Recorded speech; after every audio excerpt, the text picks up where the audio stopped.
Bonjour, je suis Frédéric Delâche, le maître de la vibration. Alors aujourd'hui, je vais vous parler de la vibration du stress. Et donc je vais vous donner plusieurs exemples qui concernent ma vie, mais qui fera certainement écho à vous-même. Donc à la fin, vous pourrez mettre en commentaire vos propres exemples et vous exprimer à ce propos. Et peut-être sûrement vous vous retrouverez dans les miens. Voilà, donc pour ces exemples, je vais commencer euh, par vous dire un peu comment ça s'est passé pour... donc je devais aller aux 60 ans de mariage de mes parents à Toulouse, donc j'habite à Royan. Il n'y a que 300 et quelques kilomètres, pas loin de 400 pour aller à Toulouse. Et nous avons un horaire évidemment de départ, mais nous ne voyons personne. En fait, le chauffeur du train est là, mais le monsieur qui doit ouvrir le train n'est pas là. C'est comme un gag, vous voyez, voilà, sauf que c'est du vécu. Donc en fait, vous ne pouvez pas rentrer dans le train, ni même le conducteur, ce qui est assez incroyable. Donc on attend 10 minutes. Donc voilà, on a déjà 10 minutes de retard par rapport à tous les changements qu'on va devoir faire. Donc on a 3 trains différents à prendre. Et puis, donc voilà, ça c'est le premier train. Le deuxième train, on a une panne de signalisation. Ce qui fait qu'en fait, tranquillement, le conducteur nous fait part qu'en fait, on roule en sens inverse. C'est-à-dire que la voie sur laquelle on ne devrait pas être, en gros. Donc là, on reprend 20 minutes dans le vent. Et forcément, tout ça accumulé, en fait, on arrive Enfin, on doit prendre un TGV et là, on est vraiment obligé de courir. Parce que sinon, c'est sûr, on l'a pas le train. Donc on court comme des malades. Et après, vous êtes énervé parce que vous vous dites non mais moi, en fait, je suis en bonne santé. Enfin voilà. Mais une personne qui a un handicap ou des difficultés, il s'en sort comment dans cette situation en fait? Voilà. Et tout paraît normal en fait, c'est comme si, voilà, non, moi ça faisait des années que j'avais pas pris le train parce que ça dysfonctionne à donf quoi, donc voilà, mais là j'ai pas eu le choix, puisque à l'origine je voulais prendre un bus, et là voilà, en fait, voilà. Et pour le retour, en fait le retour c'était vraiment pas mieux, parce que, alors lui, il est parti à l'heure, mais pareil, il a eu des problèmes de signalisation sur le chemin, ce qui lui a fait perdre du temps. Et au lieu d'ouvrir ses portes à l'arrivée, on s'est senti carrément pris en otage, en fait, parce qu'ils n'ouvraient pas le train, tout ça parce qu'ils avaient 2 parties de train à séparer. Donc ils ont préféré attendre, séparer les trains et seulement après nous ouvrir les portes. Donc figurez-vous que oui, du coup on a dû pareil courir comme des malades, sauf que là on s'est retrouvé devant notre train mais avec les portes fermées, et à notre droite, un agent qui restait stoïque devant la situation et qui n'était prêt à rien faire. Donc, voyant la situation, il était hors de question qu'on ne prenne pas ce train. Donc, j'ai demandé à une voyageuse qui nous suivait et pour laquelle c'était son premier changement et qui pétochait parce que c'était vraiment... sorti de nulle part ce que je vous raconte là. Et je lui ai dit vous tirez dans un sens, moi je vais tirer dans l'autre, puis on va essayer d'ouvrir la porte. Sauf qu'on n'ouvre pas une porte de train comme ça. Du coup, l'agent qui était sur le côté, voyant qu'on on se laisserait pas faire en gros. Il a dû commencer à appeler ses agents, puis comme on n'y arrivait pas, on est allé vers lui. Et on lui a exprimé notre mécontentement, donc il a demandé à ouvrir les portes, mais le temps qu'on revienne à la voiture dans laquelle on devait partir, forcément ça marchait plus. Donc là on s'est vraiment fâché et on a fini par rentrer dans ce train. Donc franchement, waouh, enfin voilà. Et puis vous avez des informations contradictoires tout le long. J'avais des messages sur mon portable. D'un côté, on me disait vous allez avoir 5 minutes de retard à l'arrivée. Puis après, quelques minutes plus tard, d'un autre billet en disant en fait, vous aurez aucun retard. Enfin, que des trucs comme ça. Enfin, c'est hallucinant, hallucinant. Voilà. L'expérience SNCF de juillet 2025. Youhou! Super les gars. Ouais. Bon voilà, c'était mon expérience. Donc voilà, ouais, ça peut faire monter carrément le stress quoi. Parce que dans le wagon, quand on s'est senti otage, il y a une nana qui a dit non mais je vais péter les boulons quoi, parce que c'est juste pas possible quoi. Voilà. Et là encore, on aurait été avec une personne handicapée, on faisait comment quoi? C'était sûr que le train on l'avait pas quoi. C'est pas normal. C'est pas normal du tout. Enfin voilà. Bon bref, voilà, ça c'est un exemple, comme vous pouvez le voir, des mauvaises vibrations du stress. Et il y en a souvent en fait. Hein. Alors un autre exemple. Donc vous avez déjà votre vie déjà bien remplie, puis il y a une personne qui est proche de vous sans vraiment l'être et qui vous demande de l'aide parce qu'elle s'absente, il faut arroser ses plantes, voilà. Alors je lui explique que moi, j'arrose jamais parce que de toute façon ça sert à rien et que les plantes vont tout à fait bien et que voilà. Et bon, elle insiste et donc la première fois que je dois arroser, puisqu'elle me propose de le faire une fois par semaine, la veille où je dois lui arroser, en fait, il tombe une averse pas possible, donc du coup, j'ai pas besoin d'arroser. Et la semaine suivante, en fait, elle a des travailleurs qui ont des travaux à faire chez elle et qui ont la bonne idée de couper l'arrivée d'eau. Et donc je vois ces plantes en train de mourir allègrement et les travaux qui n'avancent pas. Et donc voilà, je me sens piégée en fait. Voilà. Et là, j'informe la propriétaire de ce qui se passe et en même temps, j'ai le contact d'un des personnes qui travaillent. Et je lui dis, écoutez, normalement je suis censée arroser, mais j'ai pas d'accès en fait à l'eau. Je fais comment? Et du coup, moi c'est pareil, je devais m'absenter. À ma voisine, je lui ai dit, écoutez, tant pis, hein, c'est les ouvriers qui vont devoir arroser. Moi je peux pas faire plus que ce que je peux, en gros.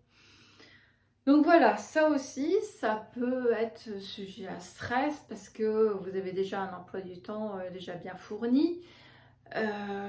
Vous dites ok pour aider quelqu'un, voilà, et puis c'est mission impossible. Voilà. Bon, bref.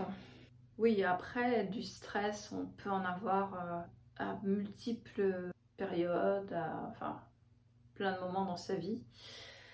Et quand vous vivez aussi avec une personne qui a des troubles anxieux, ça peut être très compliqué à vivre pour ne pas être dans le stress au quotidien. Alors, je vais vous donner un exemple tout simple. Donc, je vais pour faire les courses.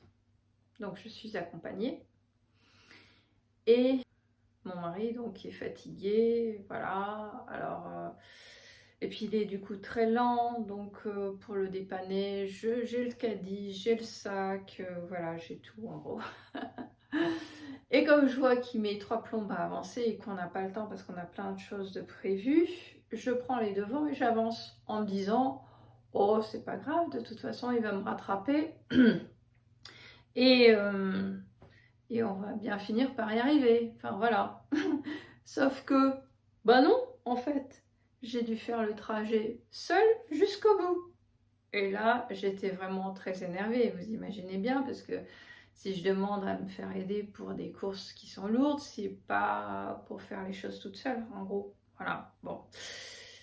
Et ça, c'est pareil, ça m'a bien énervée sur le moment. Heureusement, je suis d'une nature calme, donc ça va, mais quand ça se répète, ce genre de situation, ça peut être très compliqué à vivre. Voilà. Alors le stress, ça peut être aussi quand vous avez décidé d'aider quelqu'un. Donc, je sais que mon papa est en difficulté, donc je sais que je vais y aller bientôt pour sa fameuse fête d'anniversaire des 60 ans de mariage. Donc je me dis, je vais en profiter pour essayer de l'aider un peu. Donc, je sais qu'il ne va pas souvent dans sa boîte aux lettres, que son courrier s'empile. Je me dis, c'est quand même pas compliqué de faire le ménage dans cette boîte aux lettres.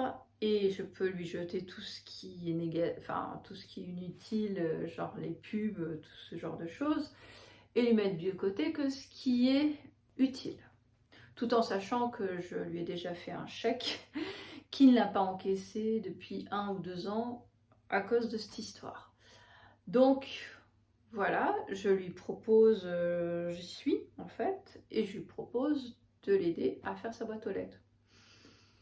Et comme d'habitude, il me répond par la négative.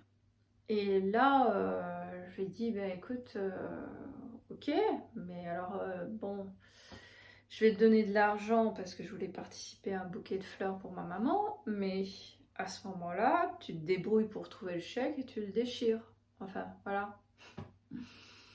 Mais voilà, enfin, ça aussi, c'est énervant parce que j'ai un papa, il n'arrête pas de passer son temps à se plaindre, ça va jamais comme il veut. Et puis quand on l'aide ou quand on lui dit, mais tu aurais plein de possibilités d'avoir des aides, en fait, eh ben, il dit non. Voilà. Et ça, c'est vrai que c'est pénible, en fait. Moi, je peux aider, mais je peux pas, voilà, prendre les décisions à sa place.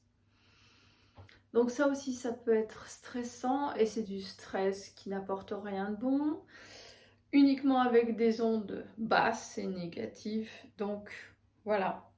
Donc comme je disais hein, déjà dans d'autres vidéos, on n'est pas sur Terre pour s'embêter, on est là pour évoluer et avancer.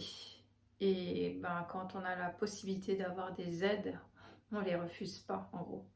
Voilà, tout le monde n'a pas cette chance. Et on est un pays encore où on arrive à en avoir, donc il faut arrêter au bout d'un moment. Alors sinon, oui, il y a aussi les patients qui sont exigeants, irrespectueux et qui ne savent pas patienter. Alors vous en avez... C'est comme si le patient ne savait plus être patient. Voilà. Ben, je suis désolée, moi quand je vois une personne qui... Une fois, je rigole parce que des fois c'est vraiment trop drôle. Il y avait un patient voilà, qui était là, qui attendait depuis pas non plus très longtemps, faut pas exagérer, et qui vient vers moi parce que je vois qu'il y a un problème. Enfin voilà, je vais vers lui, je dis qu'est-ce qui se passe? Il me dit ben je sais pas, je comprends pas, ils sont tous partis. Je dis mais ils sont pas tous partis, ils ont des bonnes raisons d'être partis, mais voilà, je dis un vrai patient, c'est celui qui sait patienter. Donc, bah, vous êtes le seul vrai patient. Voilà. Donc, voilà, il faut savoir qu'il y a des patients qui sont compliqués et pour lesquels ça prend plus de temps. Et c'est les patients à s'adapter. Enfin, voilà. Évidemment, il y a des heures de rendez-vous, mais si ça prend plus de temps, bah, il faut savoir s'adapter dans la vie, hein. Voilà. Après, les patients, ils sont bien contents d'avoir du temps pour eux, qu'on passe du temps pour leur accorder du temps et d'analyser tout comme il faut. Donc, bah écoutez, au lieu de râler, profitez. Voilà. c'est tout ce que j'ai envie de dire. Alors sinon, c'est pareil, alors on a une entreprise avec laquelle on est en travaux depuis déjà maintenant 4 ans. Et ils n'ont toujours pas fini leurs travaux alors que c'était censé être fini en au plus 1 an. Donc vous imaginez un peu. Donc à force, et comme ils veulent rien faire, ou plus rien faire en tout cas, on va être obligé de faire une procédure. Ça non plus, c'est vraiment très lourd et très pénible. Parce qu'en fait, c'est vraiment des choses. Il y a certaines choses qui pourraient être finies maintenant et ils le font même pas. Donc c'est incompréhensible. Et ça vous arrive aussi peut-être. Et si ça vous arrive, j'en suis bien navrée pour vous. Mais dans ces cas-là, il y a un moment où on peut patienter. Hein. On pourra dire qu'on a été très très excessivement patient. Mais il y a un moment où il faut avancer, quoi. Et nous, là, il faut qu'on avance. Donc, on a été obligé de lancer une procédure pour pouvoir finaliser ce chantier ou avoir un œil d'un expert judiciaire qui analyse les choses et qui nous dise on peut faire ça ou voilà. Mais en attendant, c'est vraiment stressant. Surtout que toutes les affaires qui nous concerne, c'est moi qui porte tout, donc c'est vrai que ça peut être très très compliqué et pesant, voilà, et stressant. Et tout ça, c'est des énergies basses et dont on n'a absolument pas besoin. Voilà. Alors après, je voulais aussi parler du poids de l'administratif en France qui nous plombe. Moi, je fais toute l'administration de tout, mais c'est un poids énorme en fait. Vous commencez un truc, vous rattaquez autre chose et c'est toujours pas fini. Et ça, c'est toute l'année. Donc, je gère mon entreprise, je gère l'entreprise de mon mari, mais c'est hallucinant. Enfin voilà, c'est énormément de paperasse, on en demande toujours plus. C'est pareil, les patients sont étonnés pourquoi on passe beaucoup plus de temps dans l'administratif. Mais ouais, mais on en demande tellement beaucoup plus. Alors, on est obligé de faire le plus. C'est pas un choix en fait. Les médecins, ils n'ont pas le choix. Hein. Voilà. Donc, toujours plus, toujours plus, toujours plus. Et pas pour un meilleur bien-être, hein. Ni du praticien, ni du patient. Bon, c'est pareil aussi, hein, le poids de la fiscalité des entreprises en France, c'est une catastrophe. Enfin, voilà. On est pompé de partout, en fait, voilà. On est pompé de partout et de beaucoup. Donc, moi, c'est pareil, j'ai une micro-entreprise, ils ont descendu les taux de la TVA. Et du coup, voilà, donc ça va faire quoi? Ça va faire des auto-entrepreneurs qui gagnent pas trop grand-chose. Voilà, on pousse les gens à pas trop gagner. Ah, c'est un non-sens, hein, voilà. Quand on crée sa propre entreprise, c'est pas pour gagner moins, c'est pour gagner correctement sa vie. Et encore, de toute façon, on est tellement pompé que voilà. Voilà. Et les médecins, c'est pareil, ils sont pompés. L'URSSAF, la CAMF, la retraite des médecins, c'est une catastrophe. Plus les impôts qui viennent dessus, plus ceci, plus cela. Mais c'est infernal. Infernal. Ouais, je sais pas si un jour ça va bouger, mais il faudrait vraiment que ça bouge, quoi. Parce que c'est juste pas possible. Voilà. Donc on se sent un peu, oui, tous piégés dans un système de toute façon. Alors, les salariés sont pas heureux parce qu'ils ont des patrons qui sont pas cool. Et quand vous n'êtes pas salarié, vous êtes indépendant. Mais c'est pas pour autant plus facile, hein. Faut pas croire. Donc tout ça, ça crée du stress. Et voilà, du stress inutile. Alors aussi, bah oui, le pouvoir d'achat, donc vous êtes obligé au bout d'un moment, hein, comme tout Français, de faire des choix. Donc bah, ça vous amène aussi à vous poser des questions. Est-ce que c'est très bien? Par exemple, mon mari, par exemple, adore les livres. Bah, maintenant, je teste. Donc je vais demander par exemple, ce livre il vaut quoi en fait? Je fais une valeur sur 5 et est-ce que c'est 5 sur 5? Est-ce que c'est 4 sur 5? Alors, en dessous de 5 sur 5 de toute façon je prends pas. Voilà. Et après, deuxième question que je pose, c'est est-ce que, bah, il en a besoin? Et puis s'il en a pas besoin, bah, c'est pas utile, hein, parce que la bibliothèque est déjà bien fournie. Donc voilà.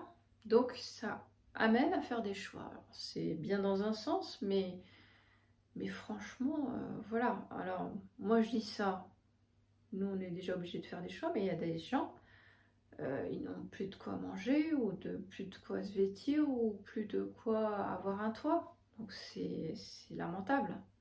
Et on est en France, on n'est pas dans un pays sous-développé, quoique, on se le demande. Qu'est-ce que vous en pensez?